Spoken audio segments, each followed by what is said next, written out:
हसवा खेलवा धरिवा ध्यान, गोरखनाथ जी महाराज कहते हैं।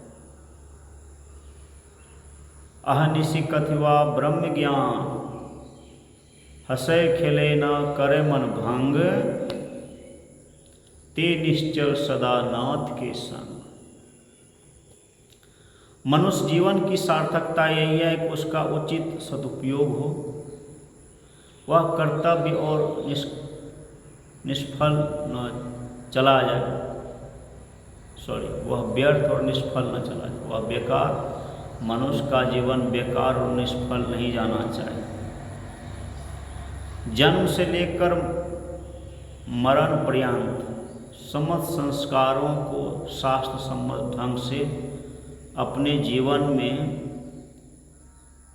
प्रयुक्त करते हुए अनासक्त रहकर जीवात्मा को परब्रह्म परमात्मा के ध्यान, चिंतन और स्मरण में निरंतर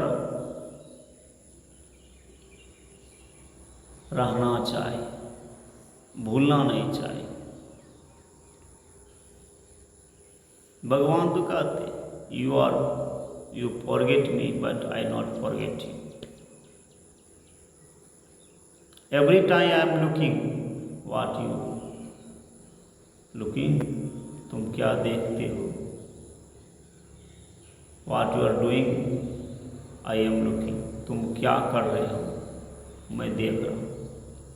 what you speaking I am listening, तुम क्या बोल रहे हो मैं सुन रहा हूँ।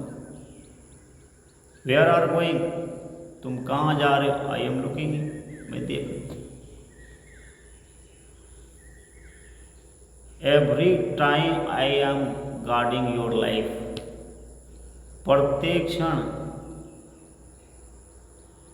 मैं तुम्हारे जीवन की गार्डिंग करता हूँ, देखभाल करता हूँ। देखिए भगवान कितने हम पे दयालु, हमारे जीवन में क्या आवश्यकता है, किस चीज़ की कमी है, क्या चाहिए, सभी चीज़ की पूर्ति करते। तो मनुष्य को मन में एक क्यों नहीं होता है कि भगवान आप सब कुछ हमें प्रदान करते, लेकिन भगवान आप कहाँ आते, आप भी तो मुझे दर्शन दो ना। ये तो दुनिया की वस्तु हमें देते हो, लेकिन प्रभु आप कहाँ रह जाते हो। तो भगवान कहते तुम बुलाते कहाँ। कौन कहता है कि भगवान आते नहीं, माँ सबरी के जैसे बुलाते नहीं। कौन कहता है, कौन कहता है भगवान आते नहीं। ध्रुव प्रहलाद जैसा बुलाते नहीं। कौन कहता है भगवान आते नहीं, माँ सबरी जैसे आप बुलाती नहीं। कौन कहता है भगवान आते नहीं, अरे प्रहलाद के जैसे बुलाओ तो खंबे फाड़ के आ जाएंगे। रास्ते में खेत खलियान घर द्वार और जंगल में भी वहाँ प्रकट हो जाएंगे, जंगल में मंगल हो जाएगा। तो भगवान पर तो विश्वास हो तब तो। यहाँ तो विश्वास है कि हमारे बाल बच्चे, घर द्वार, सगे संबंधी, रिश्ते नातेदारे बसी, संसार के जीवों के प्रति संसार में जितने आपके रिश्तेदार उस पर विश्वास, लेकिन संसार के बनाने वाले पे आप, संसार को बनाने वाले पर आपका विश्वास नहीं। भगवान हंसते हैं कि मैंने सब कुछ तुम्हें देता हूँ, मुझ पे विश्वास नहीं। तुम्हारे दो चार रिश्ते नातेदार हैं, जान पहचान के हैं, तो कहती यही हमारे लिए सब कुछ है। अल्पज्ञ हो, बुद्धिहीन हो, मूढ़, इतने ज्ञान से पार होने वाला नहीं। संसार के पड़े सोचो, जिन्होंने संसार बनाया, हम आपको बनाया, उसके बारे में भी तो कभी सोचो। वह प्राप्त कैसे होंगे, उनका दर्शन कैसे होगा, उनके पास कैसे पहुंचा जाए, इसके बारे में जरा हम भक्त को सोचना चाहिए। तो गोरखनाथ जी महाराज कह रहे हैं कि आदमी को,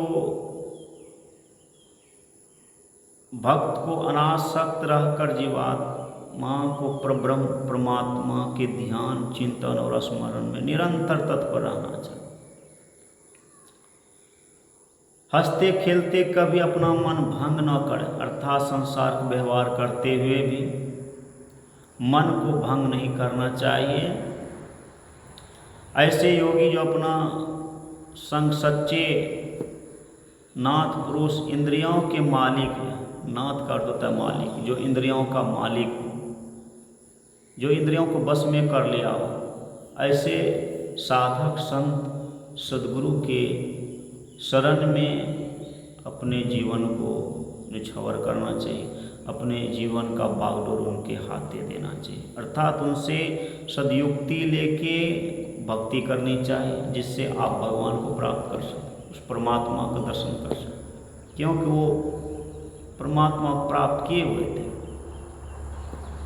जो सच्चे सद्गुरु होते। ऐसे प्राणी योगी हैं।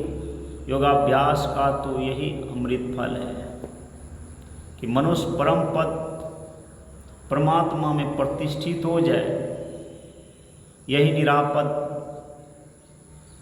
और सचपद है, मुक्ति का धाम है। यही नाथ पद की प्राप्ति अर्थात सहज अनुभूति है। जो ऐसा करता है वह महान हो जाता है।